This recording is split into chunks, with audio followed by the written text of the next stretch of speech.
This week, a discussion of Matt Baker, one of the earliest African-American comics artists who excelled at drawing the female figure in the pre-Comics Code era, his crazy page layouts that go against modern comics theory, the odd Baker biography called The Art of Glamour, and what if he lived into the Marvel era?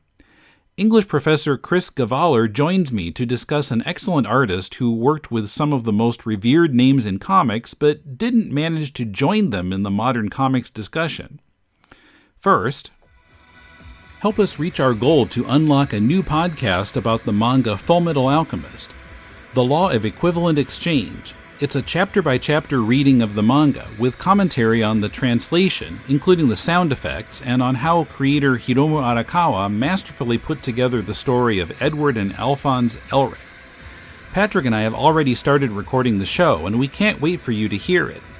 If you're a fan of Fullmetal Alchemist, one of the best manga of the 21st century, pledge now at patreon.com/deconcomics to hear The Law of Equivalent Exchange. This is Tim. This is Chris.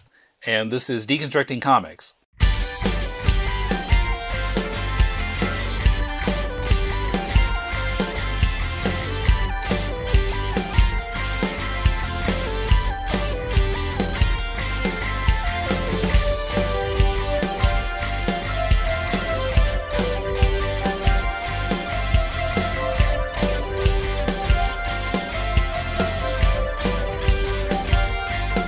Welcome to Deconstructing Comics. This is Tim in Tokyo.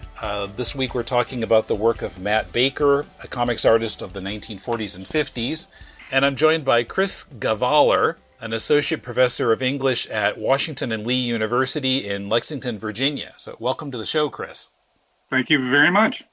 So tell us what you're doing at Washington and Lee and what you're researching and how you became interested in the work of Matt Baker. I am in the English department. I actually entered and still am a professor of creative writing, specifically fiction writing. But once I started working at Washington and Lee, 1 year, about more than 10 years now, a group of students, an honors seminar, was literally looking for a professor who would be willing to teach a senior seminar called Superheroes, and they eventually found their way to me, and I was adjuncting at that point, but I of course said yes, I would be delighted. How interesting that would be. And so I thought, I read comics as a kid, and my both of my children enjoyed superheroes growing up, and I thought I would just have to do a little bit of research, fill in some gaps, and I've spent the last 12 years filling in those gaps, and it's become my main area of research. And, I'm working on my, fifth book on comics. So it's really just taken over my life in a pleasant way. Very pleasant. I see. So how did you get interested in Matt Baker specifically? Well, I was working with a student one summer, and I offered her a range of projects, and so I wanted to set up some possibilities. One of the possibilities, I'd come across Matt Baker. I just knew his name by reputation as, I would say easily the most prominent African-American comics artist of the 1940s, 1950s. And so I thought, well, this is someone who deserves some attention. And I didn't see much research out there. And so I got the Matt Baker, The Art of Glamour, which is the only publication really out there about him. Yeah. And you've got your I've copy had it as on well. my shelf for a while, and I've been wanting to do an episode about him, and so finally I kind of got motivated to follow through on it. So. Well, I'm very glad that you did, and he certainly deserves the attention. So I got that book thinking that the student was going to select that as the summer project, but she ended up selecting one of the other things. My second choice was her first choice, and that's fine. And so I knew I wanted to come back to this material. And so when I was asked to submit a proposal for a chapter to a forthcoming collection, Desegregating Comics, I immediately knew I wanted to work on Matt Baker. And particularly because not simply his significance sort of personally within the field, but I'm particularly interested in him formally, which is to say what he's doing with structure, with layout, I think is just extraordinary. I've not seen anyone who's analyzed it, and frankly, comics generally are underanalyzed in terms of theorizing layout. Mm-hmm. And I just saw Matt Baker's really an exciting possibility there. So that's when I knew I wanted to jump in, when I had this chance to do this chapter for a book. Yeah, well, I saw the post on your blog about Baker's page layout and how it's kind of crazy and not quite as easy to follow as you might expect. Yeah, it's odd because layout, the way we I was going to say read comics. I think read is the wrong word.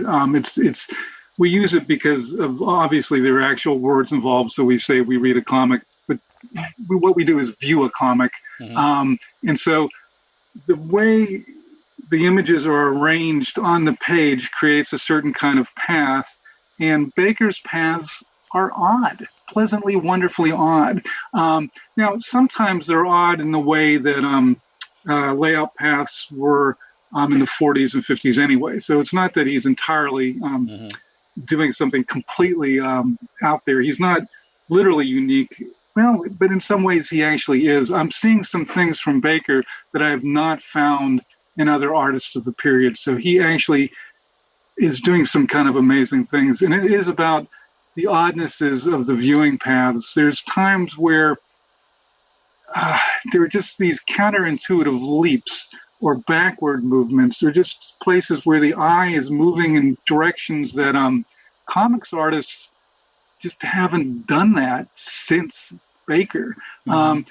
In the 1960s, largely with Marvel Comics and Jack Kirby, as wonderful as as Kirby's artwork is, his layouts became extremely simplistic, and that became the norm of the 1960s. And anyone else working at Marvel would literally trace his work as sort of an apprenticeship, and so they were just imitating his very basic row-based, very rectangular layouts. It's funny because Kirby actually in the 1940s was doing some very strange layouts, and he and I would say Baker was probably influenced by him initially, but Kirby of the 1960s is very, very simple. So it's great looking at Baker sort of between old Kirby and new Kirby. You've got Baker, who's actually by far the most interesting of that progression. But yeah, it made me think. I mean, this kind of layout. I feel like maybe it's just because of Kirby and 60s Marvel that maybe this kind of theory of comics layout changed. I mean, I don't think I saw anything like this in Scott McCloud's work, of studying comics. It just seems like this breaks McCloud rules. That's funny because McCloud doesn't actually, his work in the 90s was essential. He was a real pioneer, but he's often useful because he put out an idea, and ultimately, I think he's wrong about most of the things he said, which is fine because it's easy to come in and say, "Oh, that's not quite right. Let me fix that." But you need someone first to sort of like open the door and discover where the terrain is, and then it's easy for other people to go back and say, "No, actually, it's this." So I love McCloud. I disagree with him about almost everything, but he's wonderful. And McCloud, he doesn't even have a way of talking about how the eye of a viewer moves from image to image. He just assumes the fact that two images are juxtaposed. But he doesn't talk about the fact that sometimes, juxtaposed in the literal sense requires two images to be side by side, to be touching, contiguous. And that's often not the case. And McCloud doesn't even begin to find a way to account for that. Mm-hmm. And even where other theorists have accounted for it, they can't account for Baker. Baker he will sometimes, your eye has to jump over another image to get to what's considered the next image. Mm-hmm. And sometimes it has to jump over an image in the other direction. And this, this shouldn't happen. Neil Cohn, who's a contemporary comics theorist, who's also absolutely wonderful, both his work and personally as a email correspondent. He's incredibly generous, wonderful guy. I completely disagree with him about lots of stuff too, but that's okay. That's the nature of scholarship. We don't have to agree, and it's actually useful often not to. But he set up fairly recently in a variety of studies and in his main book, reading or viewing protocols for theorizing exactly what a viewer does when navigating through a page. And his protocols, they're reverse engineered based on contemporary layouts, and they work for the most part until you get to something like Baker and you realize, oh, the things we're assuming about layout just are describing current expectations and are not actually accounting for the all of the possibilities that can happen on a page, including the things that were, Baker was doing over half a century ago. Yeah. So so Baker's interesting himself, but he actually is a wonderful challenge to comics theory right now. So he's he's a dream. Yeah, well, I'm going to link to this article on your blog, but you pointed out that if you look at the upper left corner of each panel, then it makes perfect sense. You're just going across. yeah, it's really interesting because another theorist, sorry for these names, but Thierry Gronstein, a French theorist, says that you enter an image, a panel. He only thinks in terms of panel, which I disagree with, but whatever. You enter a panel at a certain spot and you exit a panel from a certain spot. And Baker destroys that, because if you follow that theory, when you leave a Baker panel, it should be leading you into the next image, and it just doesn't. But if you ignore that idea and only pay attention to where did I enter this image and think and let that always guide your arrangement, it's actually very straightforward. But it took me a while to figure that out. Well, yeah. I've also noticed in older comics like Baker's, nowadays there's an expectation that if you have things overlapping from between two panels, then they must be consecutive panels in the story. But that's not true in these older ones. There'll be a couple rows of panels and something from the lower row is overlapping on the upper row, but it has nothing to do with reading order. Yeah, Baker, I'm delighted by him this way because he will, there's not terminology for these things. What you're describing is a broken frame.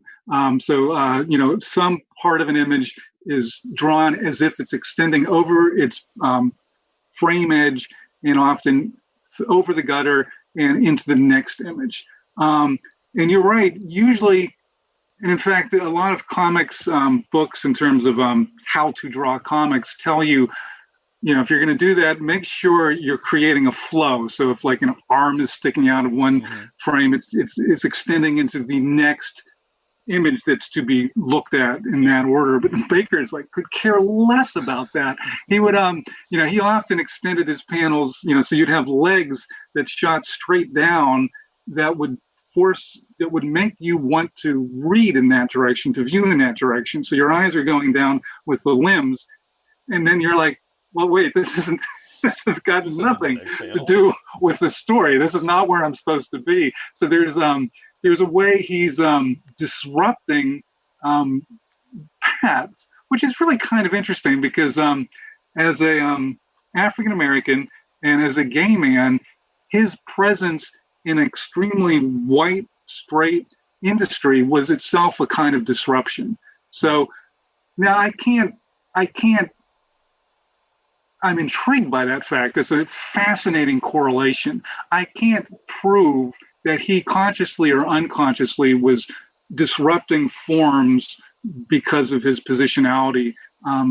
However, it sure is intriguing. And it's, the parallelism is amazing. So the fact that he's, you've got these disruptions in his paths are, well, there's one way to read it, that he's being disruptive, but there's another way to read it too. His artwork the term from the 40s and 50s is quote unquote good girl art. Mm-hmm. And so even though there's a story and you're supposed to read the words and things happen, the primary reason that these images exist on the page is to look at these female bodies. Mm-hmm. It's not that the female bodies are supporting the story. It's that the story is giving a reason for drawings of female bodies. Mm-hmm. So the whole thing at core is disruptive to reading. You're supposed to wander the legs of the female figures. That's why they're there. Mm-hmm. So there's a way. So that's not reading him as being disruptive. That's him sort of. You can read it the opposite. It was like, yeah, he's just playing into the DNA of this sexually exploitive genre that he's been employed to draw in. So there's a range of ways of reading what he's doing, but I find all of the readings quite interesting. Now, there are about 10 different directions I can go from what you just said. Sorry, I'm getting a little scattershot. They're all in my notes at various points. So now, some of the reading that I did, not just the Art of Glamour book, but a couple things online, point to Baker as the first African-American comic artist in America, or the first successful one. That's a bit of an exaggeration. Yeah, I mean, I was thinking of George Harriman, who did Crazy Cat, who was mixed race, passed as white.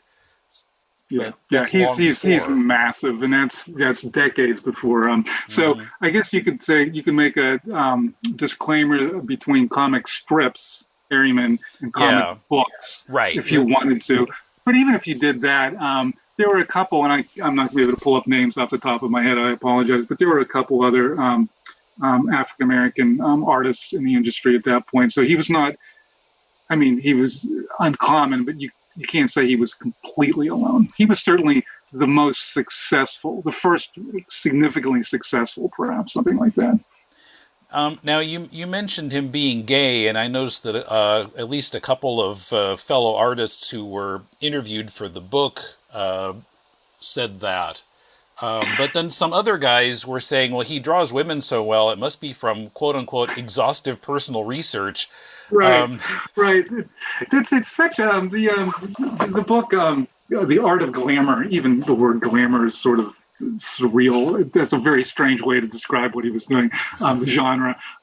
It's an interesting collection because you've got the sort of the long biographical sketch, and then it moves into interviews with a variety of people, some family members, but mostly professional colleagues and friends, and that overlap is extreme, that knew Baker. And it's fascinating because it's sort of like, it's almost like, when you read it, you find these references, and sometimes they match up, sometimes they don't match up. And it's sort of like gathering, it almost feels like, you, the reader, are a detective. And you're given this case, the Matt Baker case, and you're interviewing witnesses, and like any, like a murder mystery or something, the witnesses' accounts sometimes line up and sometimes they don't. And where there's contradictions, that's where things get really interesting. So it's a bizarre book that way. I was fascinated that, a couple people interviewed were like, oh yeah, he was gay. It was just a matter of fact thing they knew about him. And then someone else who someone else who had a close friendship with him, a colleague who, a fellow artist who Baker was the godfather of his child. So that certainly indicates a pretty close level of friendship. That person was like, yeah, I heard those rumors, but I didn't think they were true. It's like, wow.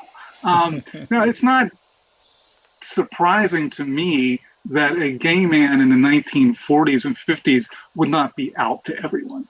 So that's hardly surprising. And in fact, the portrayal is exactly that. The fact that you have to sort of sleuth through the interviews and you're wondering like, well, wait a minute, was he gay? I'm not sure. I imagine that would be actually a pretty good description of what it would have been like then. He would not have been out of the closet to most people. Probably. And actually my saying he's gay might not be accurate either. He might, there's certainly suggestions that he was bisexual. So we don't know about his sexuality, but I think there's a lot of reasons to believe that he was not simply straight by any account. Yeah, I mean, if he was bisexual, that would explain everything, I think, as far as people's varying impressions of him would all fit together. Now, the Art of Glamour book has a lot of reproductions of his art too, including whole comic stories. And as someone else wrote, I think it was on the Comic Book Legal Defense Fund site, there's an article about him. He draws these gorgeous, shapely women, but they're also very strong characters, and you can tell that even if you remove all the word balloons, you would still feel that. I was particularly struck by Canteen Kate, who she's allegedly in the U.S. Marines, wearing this completely beyond regulations uniform that shows off her legs and her cleavage. And she's got this short curly hair, and you just kind of feel like what kind of person she is, just by looking at how Baker draws her. Yeah, it's and the Phantom Lady is a very good example of what you're describing. I mean, if you just when you look at the storyline, it's got some classic gender reversals. So like instead of Superman Clark Kent is duping Lois Lane, who just is so stupid she can't even figure out that this is the same person. It's exactly that flip. So the Phantom Lady, her last name is Knight. Knight is duping her fiance, who sort of seems to have a crush on the Phantom Lady. And then, of course, Knight can't reveal doesn't reveal. Sandra Knight. Thank you. Doesn't reveal that fact. So there's an interesting reversed gender power dynamic with that character. And actually, I think the author, well, there would have been multiple writers, but one of the writers was female, which doesn't necessarily indicate anything because you're right. Certainly in this time period, it was the writers and artists didn't have any particular artistic freedom. But still, there's ways of working within a system, and it's quite possible that author was fully aware and playful with what she was doing with the storylines. So it's an interesting strip, and also I just love the fact that the Phantom Lady's superhero device is it's variously called a ray or a flashlight or a projector, but it shines black light, which is to say it blinds her enemies by casting them in darkness momentarily, which is such a rich metaphor for a guy who was hiding the fact of his sexuality in all likelihood.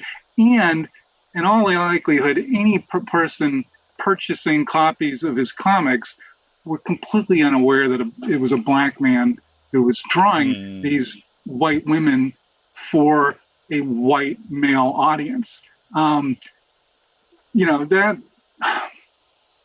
It gets disturbing. Remember Emmett Till, he was 14 years old. That's the age of the readership, actually just slightly older, the average age of male readers in this time period. So the idea of a black man drawing very sexualized white women, I don't know how that would have played if that had been known. So that's another extraordinary sort of like another layer to Matt Baker's career. His cover for Phantom Lady, I forget, I think it was from 1948, maybe number 17. I think it may be issue 7, or I don't remember. The issue number is actually not on the cover, but that's the one that made it into Seduction of the Innocent. Exactly. So Wortham took that cover, and it's an image of the Phantom Lady. She's in ropes, so she's bound, and she's particularly large-breasted. Thank you. Yes, there it is. It's on the back as well. So that's probably his most famous or infamous image from the series. So Wortham included that in his book, and then a couple years later, when the Senate is having their hearings, that image is used as an example of how sexually inappropriate comics are for children, and thus necessary to have some kind of censorship. Again, if you read the transcripts of those hearings, there's some fascinating things that happened. But Baker's name does not come up. None of the senators, no one else in the industry who was interviewed, and there was a lot of people interviewed, Baker's name does not get mentioned. So I have to assume that no one knew, again, that a black man was drawing those sexualized images of white women. It's an extraordinary fact for the time period. I mean, it would be nothing now, but in 1954, that would have been a extraordinarily, I have to imagine, dangerous fact. Yeah, I hadn't thought about that. But yeah, I mean, there's nothing about his name that would give a hint that he was black. It's not like his name was Keyshawn or something. And even more than that, in the time, this was, it would have been a conglomerate pen name. So I forget that. Well, yeah, often he had pen names. He seldom signed his work with his own name. Right. And it was even, so he would have done the pencils often. There would have been another inker. There would have been a colorist, and almost the colorist names have all deeply vanished. There might have been a separate letterer and other studio members and the writers, everyone. There could be a dozen people involved, and they all get reduced to one pseudonym. So it's really a completely wiping out of authorship. And that was the industry norm from that time period. Sure. Yeah. I mean, you didn't see credits in comics in those days. No. It would say bye and then give a name, and it was like, it would be a fake name. So it's like, why even bother? I'm not sure what the point was there. It's like, that's not a person. Why are you doing that? Yeah, it's the same as not giving any credit at all. Exactly. Yeah, so I don't know. So it creates the illusion that it's written and entirely drawn by one person. So I guess that's the myth of unified creator. There's we like, actually that's still true. We tend to like the idea that there's a single person doing everything, because we can get our heads around that idea. When you look at something that's authored by multiple people, that runs counter to our understanding of intentionality. How can four people work together and yet create something that seems to have a unified intent? So to avoid that, they would just slap one made up name on the top. It's like, okay, don't worry about that. Coming up, the coming of the Comics Code. What if Baker had survived into the 1960s? And more. I'm continuing to republish classic episodes of Deconstructing Comics in reverse order, unlocked by our patrons' generous support. This week I'll republish number 51 from November 27, 2006, in which Brandon and I discuss Batgirl and Ghost, the Resurrection Engine, and Daughters of the Dragon, Samurai Bullets. Find the classic episodes on our Facebook and Twitter feeds by choosing the earliest months listed in the sidebar pull-down menu at deconstructingcomics.com, in publicly available posts on our Patreon page, or in the Patreon smartphone app. Classic episodes have been unlocked back to number 46, so classic episode re-releases will stop in 5 weeks, unless we meet our next Patreon goal. And you can help make our Full Metal Alchemist podcast a reality as well. Check out all our goals and help us reach them at patreon.com/deconcomics.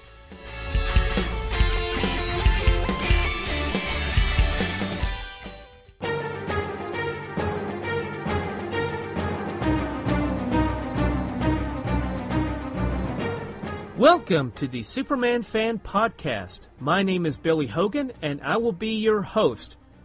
Before we begin our journey through the time barrier, please ensure that your red indestructible capes are securely fastened around your necks, so that we may all travel safely into the past to explore the Silver Age adventures of the Man of Steel in the pages of Action Comics, Superman, Superman's pal Jimmy Olsen, Superman's girlfriend Lois Lane, and World's Finest Comics.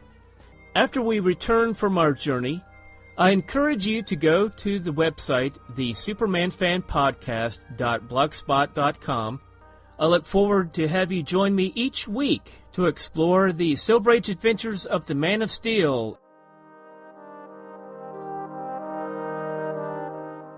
Now, Baker worked for several different publishers, right? Go into that a little bit, his different employers. Yeah, so it was a very different system in the 40s.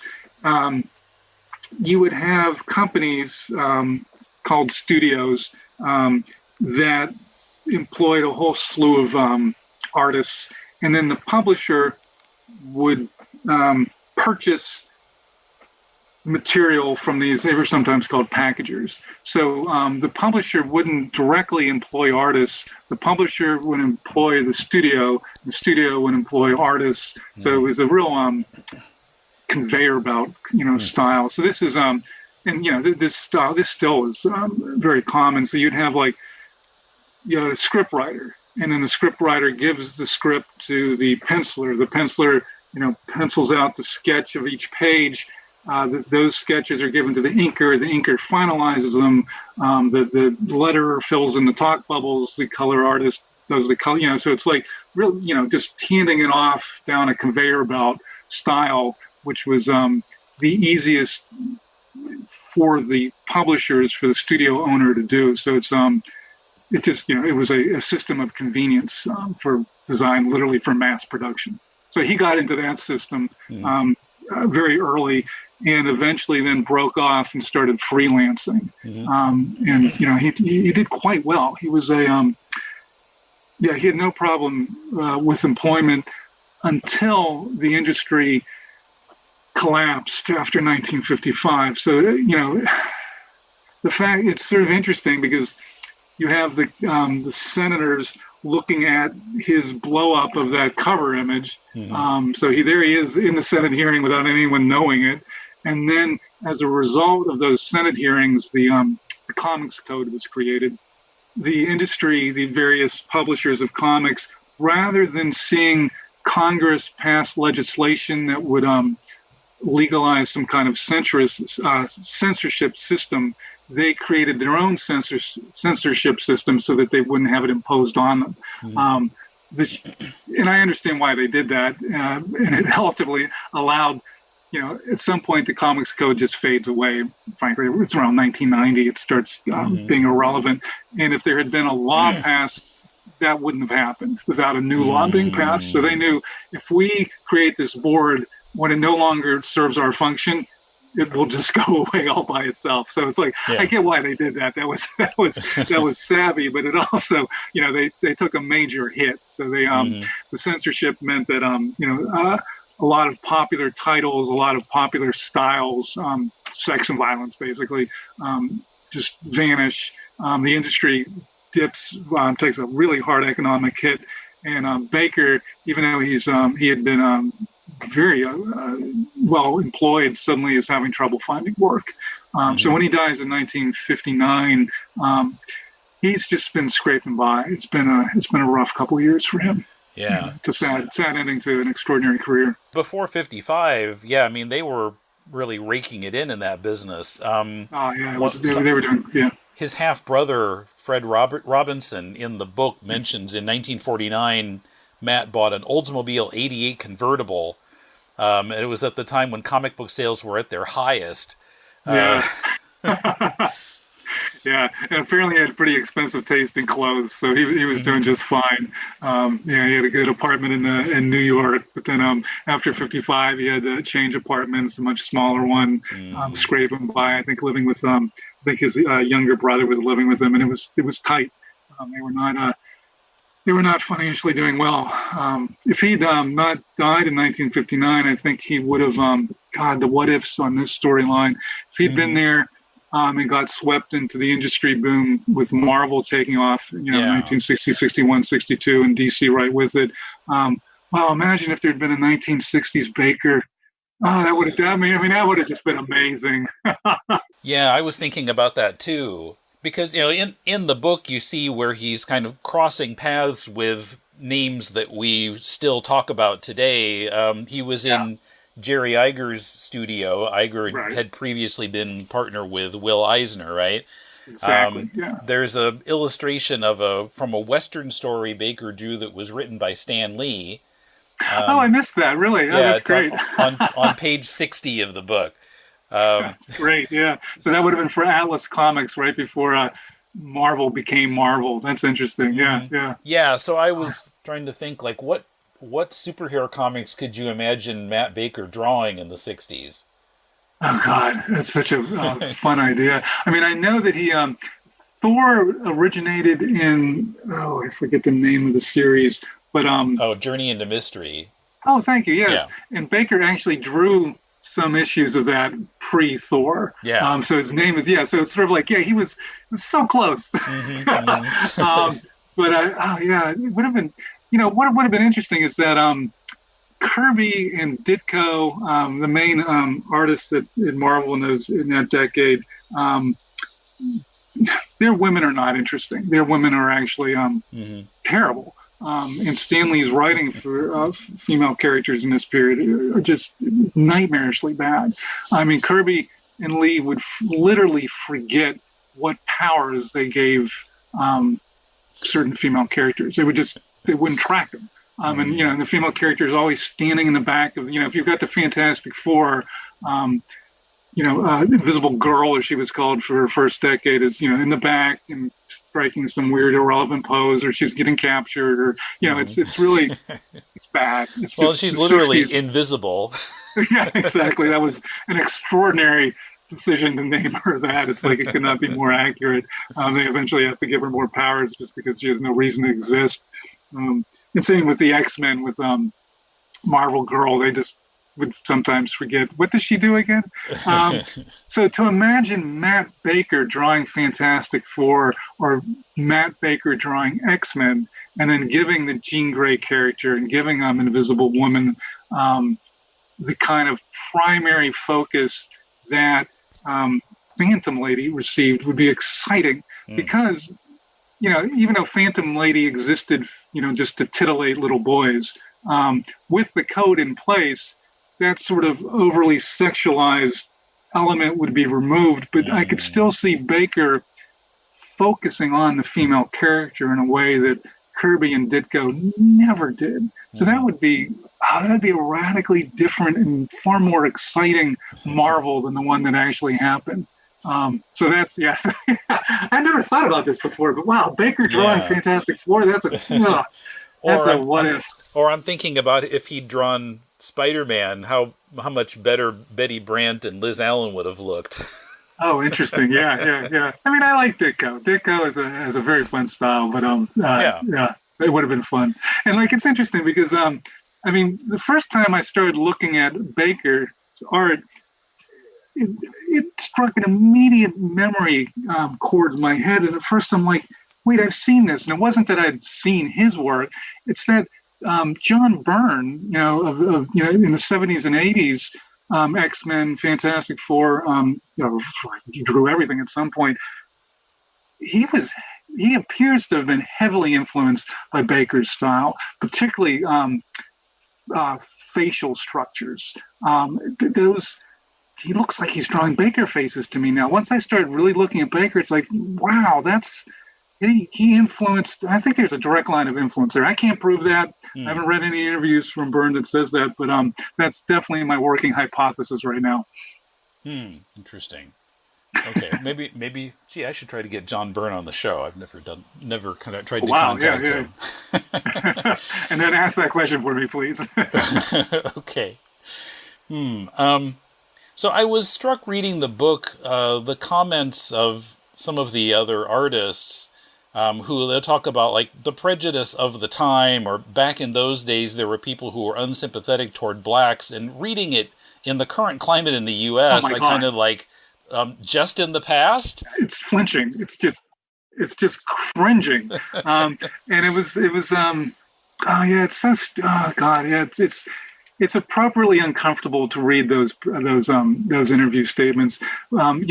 Someone said it was like, oh yeah, he never used the word black or anything like that. He didn't get into that racial type thing. I mean, it was like, oh my God, and these are white men talking, and just, it's, again, this is part of that mystery effect of a detective going through witness interviews. It's straight white men having difficulty interpreting a gay black man. That does not surprise me, and the evidence is just all right there in those interviews. Most of the people interviewed seem not to get it at a really fundamental level, and it's an interesting historical document that way. An uncomfortable one, but an appropriately uncomfortable one, because almost every single person interviewed would say something to the effect of like, "Oh yeah, race didn't matter," just would very mildly maybe touch it, but then clearly didn't want to lean on that idea very long.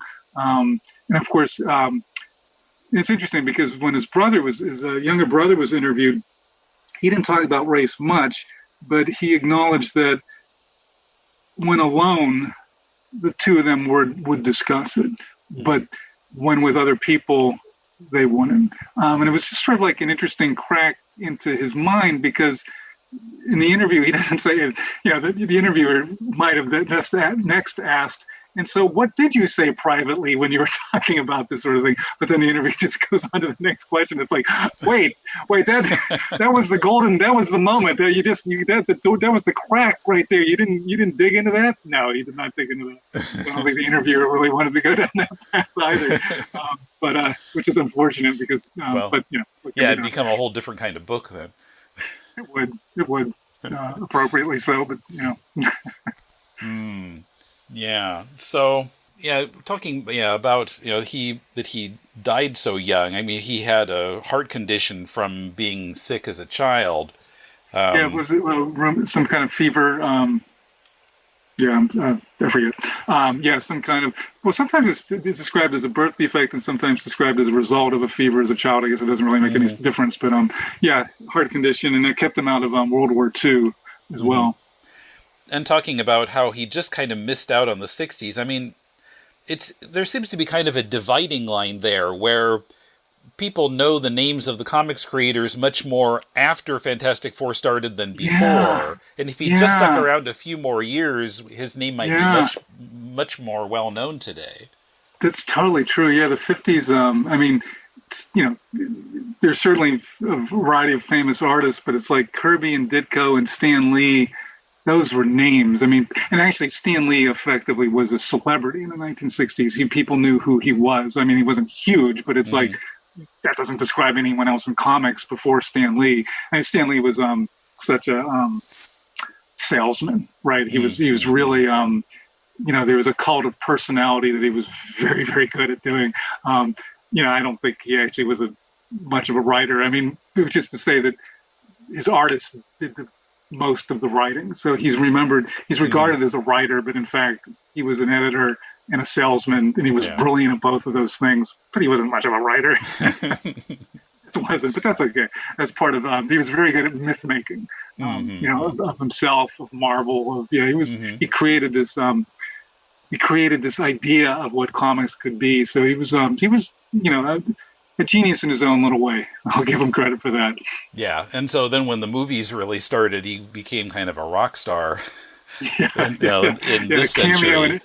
Essentially every single, one of those Hitchcock shots of him, delivering a pizza, or it could be anything. But he was in essentially every single Marvel film ever made, which is adorable, right? I mean, that's part of the his cult of personality there. Is there anything else we need to touch on about Baker?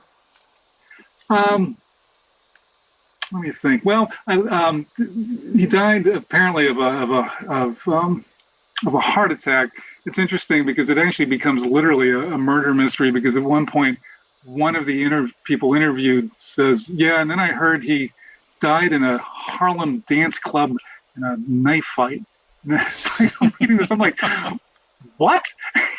And so I bend that corner of the page back, and I continue reading, and then I'm like going through trying to find, like, did anyone else say that? And it's like, no, everyone else was like heart attack. But of course they didn't. Even that had to be sleuthed out, because apparently people didn't know what happened to Matt Baker. He just wasn't around anymore. And then someone finally got in touch with family members, and the family told folks, he died. He died of a heart attack, and he died this year. So they weren't even sure. For a while, people thought he was still drawing into the early 60s. And sometimes that's also the state of publication during this time period.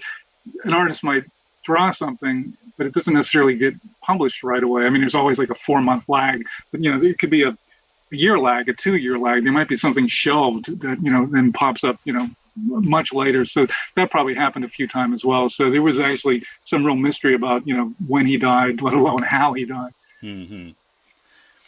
So besides the gorgeous, shapely women, I mean, what do you think really stands out about his art style or his storytelling as an artist? So, yeah, it's interesting because the good girl art, as it's called, and I don't love that term, but that is the term, so I will acknowledge it. It's and I've described it as, in this interview, as sexually exploitive, but I mean it's sexually exploitive in the context of the 40s and 50s. If you compare it to comics today, let alone comics from the 1990s, it doesn't even register. It's really very mild, very mild. So it's perhaps misleading to talk about it as overly sexualized, because that's only true contextually. So it does mean, looking back at these images, they're not icky. I can look at 90s art, and I just when I see Wonder Woman in a thong, and it's just like I just want to kill myself. It's like this is the bottom. This is an industry that deserved death. But when you look back at Baker, it's just sort of like, oh, isn't that sort of cute? Because and she's his women are not, his figures are not. I mean, they are anatomically distorted, particularly earlier on. Like he would have tiny feet, tiny waists, Barbie doll length legs. But it wasn't like 90s disproportion where you've got like breasts the size of human heads and perfectly round as plates. It was it's not naturalism. It certainly isn't photorealism, but there is a level of realism in his drawings, a level of accuracy that it's not cartoon. And so and again, that's again why I think Byrne was influenced by him. But yeah, so his style, looked at retroactively, is attractive. His figures are strong. It's sometimes difficult even to identify what is Matt Baker's work, because the nature of inking, he could pencil something and then the inker comes in and literally draws lines over his lines, and those become the final lines. So in a real sense, all of Matt Baker's art is lost because the pencils are always lost. That's the nature of the pencils.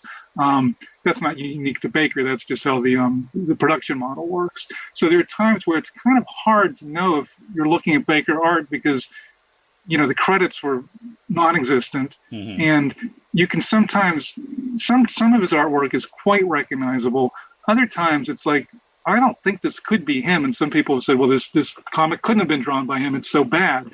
But then you look at the layouts, and this was really fun for me because I was like ignoring most of the artwork except for just how the images were arranged on the page, and suddenly I'm recognizing, okay, here are things that Baker does that no one does to the same amount. The kinds of weird panel shapes and. Yeah, you got weird panel shapes, but the trick for Baker was the skipping over panels to get to other panels. And no one else, that's very rare. Every once in a while, a row going, instead of from left to right, sometimes you have to read right to left, which was extremely unusual. And sometimes you saw it very early on. Even Kirby did that a little bit, I'm talking like 1939. But in 1948, no one was doing that except Baker. So sometimes you can recognize a Baker comic by the layout, even if an inker apparently has come in and decimated his pencils. And that was like one of the really fun discoveries I made. So I just literally created, I'd write down every page of every Phantom Lady comic, and I would do a little check mark every time I saw one of his signature weirdnesses. And you could see certain episodes, it's like there's a lot of them here. And then you look at another one, and it's like, not really. There's just only one or two. And it's like, so my hypothesis is where you get those weirdnesses clustering. That's the true signature of a Baker page, regardless of whether if the figures have been inked in a way that look like Baker art, because I think the inker could just kill them that way. But the inker has no influence over layout. The inker can't destroy a layout, no matter how hard he tries. You can't kill a layout. The layout is locked in by the penciler. So that means Baker's signature styles are locked in at the layout level, and that's what I've been looking at and having a lot of fun doing. Okay.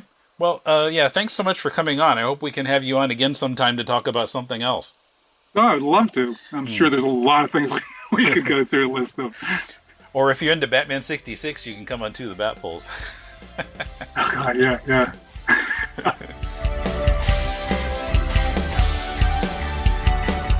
Matt Baker, The Art of Glamour, by Jim Amash and Eric Nolan Wethington, is published by Two Morrows. Chris Gavaler is the author of a number of books, including On the Origin of Superheroes, From the Big Bang to Action Comics #1, published by University of Iowa Press in 2015. Support this and all of our shows by joining us on Patreon. Go to patreon.com/deconcomics for more details. You can also help us out by reviewing us on Apple or any other podcast source. Do your shopping at deconstructingcomics.com/Amazon so that we get a percentage of the sale. Subscribe to us on your favorite podcast app. Increasing our number of subscribers helps a lot, and you'll get our episodes automatically every week. We also hope you'll share your favorite DCP episodes on your social media. We appreciate your support in bringing Deconstructing Comics, Critiquing Comics, and To the Bat Polls to a larger audience. Our theme is by J.B. Anderton. If you're looking for some constructive feedback on your comic, send it to us and Mulele and I will critique it on our spin-off podcast, Critiquing Comics. Send it to mail@deconstructingcomics.com. We'll read at least 30 pages of it and critique it on the show. Next week on Critiquing Comics, Mulele and I discuss Dave Cooper's Weasel. Till then, this is Tim, and thanks for listening to Deconstructing Comics.